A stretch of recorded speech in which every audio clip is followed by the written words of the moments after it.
if you work on the premise that the current system is, all is fine and dandy, I think you're probably delusional. But what we need is those people who are constructively willing to challenge the system and not just sit back and conform and comply. When we think about what we need to do to tackle adverse childhood experiences, that we actually go back to the lived experiences of people. He beat my mother up when I was about 4 years old. He barged through my room and beating my mother up. That's why we've never got on. My stepfather goes, you make a choice. And to my mother, she goes, you either choose your son or me. And I walked away. I go, Mum, you stay there and I'll walk away. I don't mind being on the streets, I can do it. Well, I've been in a mixture from residential, foster placements, boarding schools. So I've had all different types of support. I've seen it from all different angles. The family broke down. I was kicked out of my mum's when I was 16, so that is still really a young age. And quite a lot of people don't understand that when you're kids, not everything works out with your family. I was first raped when I was 7, 8 by my cousin.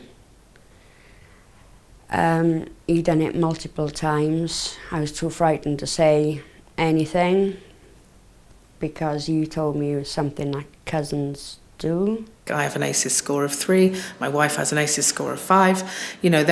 We all have ACEs scores because life's complicated. I personally preferred foster placements, although I had lots of them.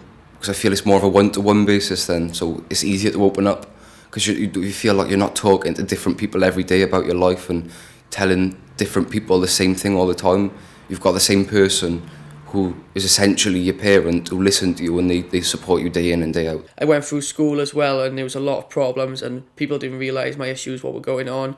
No one even asked me if I had any issues and I thought that was quite bad. So, I've kind of just put 2 and 2 together. I was raped in school, which when I was 12, 13, got pregnant, lost the baby,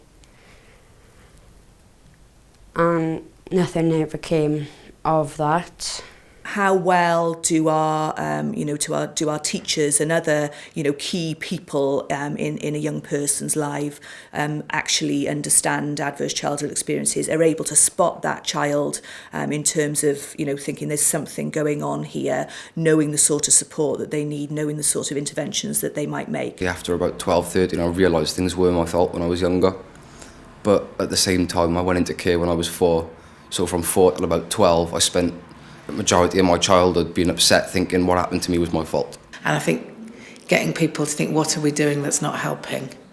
Because it's been 20 plus years and the crisis is as bad. Now, I'm not saying it's supported housing's fault, because there are lots of external factors that are impacting on that. But if we're not helping, then we're hindering. And if we're hindering, then we need to get out of the way. Just building resilience to dealing with difficult issues is not enough. Where there are some of these severe, adverse childhood experiences occurring right here and right now, we actually need to be intervening in the right way to try and stop them as well.